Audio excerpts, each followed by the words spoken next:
పరిచయం చేస్తున్నాం Ramco super shield integral water proofing compound. ఎలా వాడాలన్న మార్గదర్శకాలు. ఇది చాలా సులభం. ఇది కూడా సాధారణ కాంక్రీట్ నే తయారు చేసినట్టే.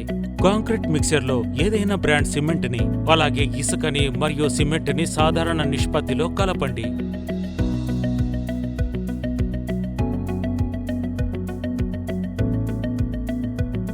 ఎనిమిది 800 చదరపు కాంక్రీట్ ని వేయాలంటే మనకు 50 బ్యాగుల పీపీ సిమెంట్ అవసరమవుతుంది. M20 గ్రేడ్ కాంక్రీట్ ని తయారు చేయడానికి కలపాల్సిన నిష్పత్తి ఏమిటంటే 1:2, 2లో కలపాలి. 1 భాగం సిమెంట్, 2 భాగాల ఇసుక, ఇంకో 2 భాగాల కంకర. సాధారణంగా కాంక్రీట్ తయారు చేయడానికి 1450 లీటర్ల నీరు అవసరమవుతుంది.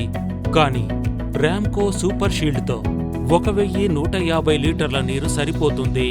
దాదాపు 250 లీటర్ల నీటిని ఆదా చేస్తున్నాము. 1 బ్యాగుకు 5 లీటర్ల నీరు సేవ్ అవుతుంది. ఇది అద్భుతంగా ఉంది కదా. ప్రతి లీటర్ రామ్కో సూపర్ షీల్డ్ దాదాపు 25 లీటర్ల వాటర్ ని సేవ్ చేస్తుంది.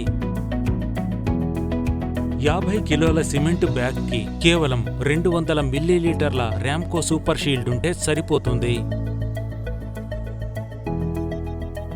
కాంక్రీట్తో రామ్కో సూపర్ షీల్డ్ కలిపితే చాలా సమగ్రమైన మంచి మిశ్రమాన్ని సృష్టిస్తుంది. రామ్కో సూపర్ షీల్డ్ లేకుండా తయారు చేసే మిశ్రమాన్ని దీనితో పోలిస్తే చాలా స్థిరంగా, బలంగా ఉంటుంది.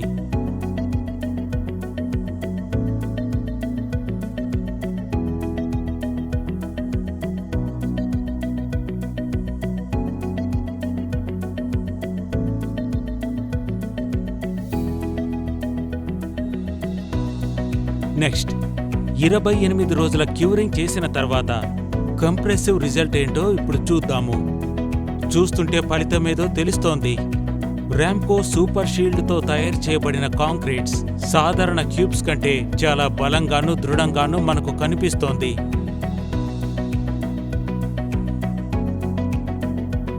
ఇక 3వ టెస్ట్లో 24 గంటల సేపు ఈ 2 క్యూబ్స్ ని నీటిలో నానబెడదాము.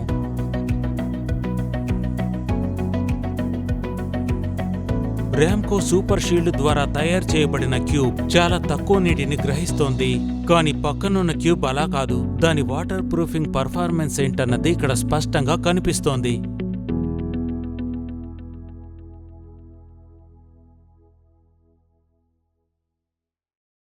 రామ్కో సూపర్ షీల్డ్ కాంక్రీట్ ని రక్షిస్తుంది, బలాన్ని పెంచుతుంది.